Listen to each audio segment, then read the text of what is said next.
Hello and welcome to the news update on Enterprise Television. I am Kende Bodun. We begin with the local news. Senator Adams Oshomole has said former President Goodluck Jonathan has no chance against the APC if he contests the 2027 presidential election. He argued that Jonathan's political influence in the South-South has weakened since 2015. Oshomole said only Jonathan's enemies would push him to run again, warning it could damage his legacy.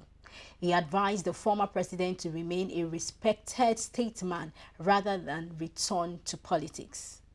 He praised Jonathan for conceding defeat in 2015, calling it a mark of honor. Similarly, PDP's 2023 governorship candidate Jador also urged Jonathan not to contest in 2027. And now we take our other local stories. The National Assembly management has warned parliamentary workers against their planned protest as lawmakers resume plenary on Tuesday. The workers on the Parliamentary Staff Association of Nigeria, PASAN, has threatened to strike over welfare and constitutional issues. Management said any disruption of activities would attract strict disciplinary action.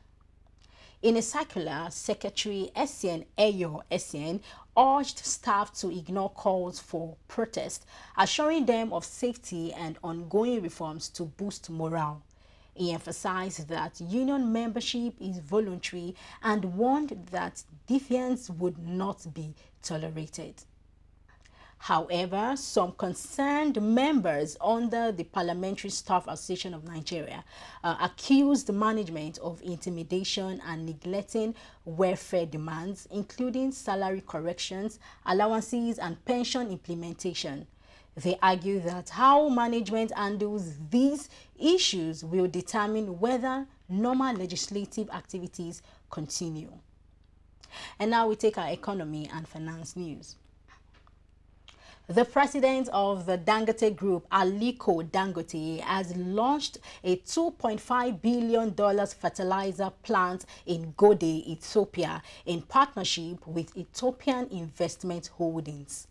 The facility will produce 3 million tons of urea yearly using the country's natural gas to boost agriculture, jobs, and food security. Prime Minister Abiy Ahmed hailed the project as a symbol of unity, progress, and peace, saying it reflects Ethiopia's growing global presence. Dangote praised Ethiopia's reforms and infrastructure drive, calling the partnership a key step toward Africa's industrialization. Dangote said the project will expand into other fertilizers and make Ethiopia a regional hub within 5 years. He added that the initiative proves Africans can develop Africa, just as the Dangote Group transformed Nigeria into an exporter of cement, fertilizer, and petroleum products. And now we take our business news. The price of refilling a 12.5 kg cylinder of cooking gas has jumped from 17,500 naira to 25,000 naira in 1 week. A kilogram now sells between 1,500 naira and 2,000 naira, forcing many consumers to move around in search of gas as several plants in Lagos shut down. Nigerian Association of Liquefied Petroleum Gas Marketers Executive Secretary Basi Essien said the price hike was caused by supply disruption during the Pegasan strike. He noted that Dangote Refinery, the main local supplier, was affected but added that supply should stabilize soon as the crisis eases. Dangote Refinery currently produces 2,000 tons of LPG daily and plans to increase outputs.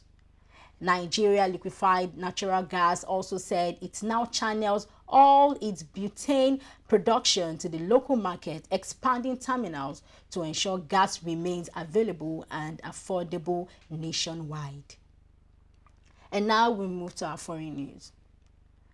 Hamas, Israel, and U.S. delegations are meeting in Egypt to discuss ending the nearly 2-year Gaza war.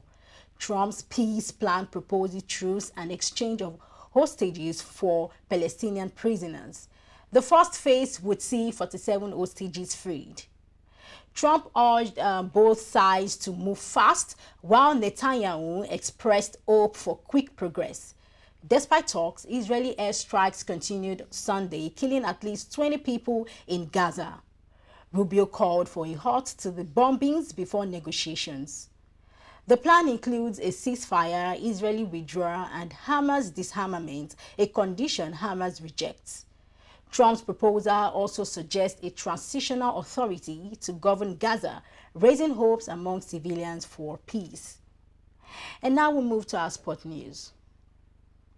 Nigeria's Flying Eagles booked a place in the round of 16 at the FIFA Under-20 World Cup after a 1-1 draw with Colombia. Goalkeeper Ebenezer Akot made key saves to keep Nigeria in the game during the first half. Colombia took the lead in the 51st minute through Kenan Gonzalez, but Nigeria fought back.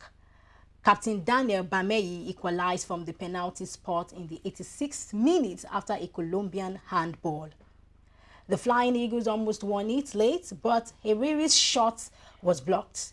Nigeria will now face Argentina on Wednesday in Santiago, while Colombia meets South Africa in the next round. And now we move to our entertainment news. Imisi Anyewale has won Big Brother Naija Season 10, walking away with 80 million naira cash and prizes worth 150 million naira. She beat top contenders like Dede, Koyi, Kola, Isabella, and K-Bobo in a thrilling finale. Love for her humor and authenticity, Imisi's wit and resilience made her a standout housemate. Our fan base, Ijoba 606, played a big role in her victory after weeks of drama, laughter, and twist in the house. This season featured 29 housemates, with only 9 reaching the finals. It was one of the most talked about editions yet, and Imisi now joins past winners like Efe, Miracle, Mercy Eke, Lekon, White Money, Fina, and Ilebaye in the show's Hall of Fame. Congratulations to you, Imisi. Well, thank you so much for watching and listening. Do well to visit us on our website at www.enterprisetv7.com, and you can equally follow us and like our pages on our social media platforms at Enterprise TV 7. I am Kehinde Bodrin. Thanks for watching, and I'll see you next time. Bye for now.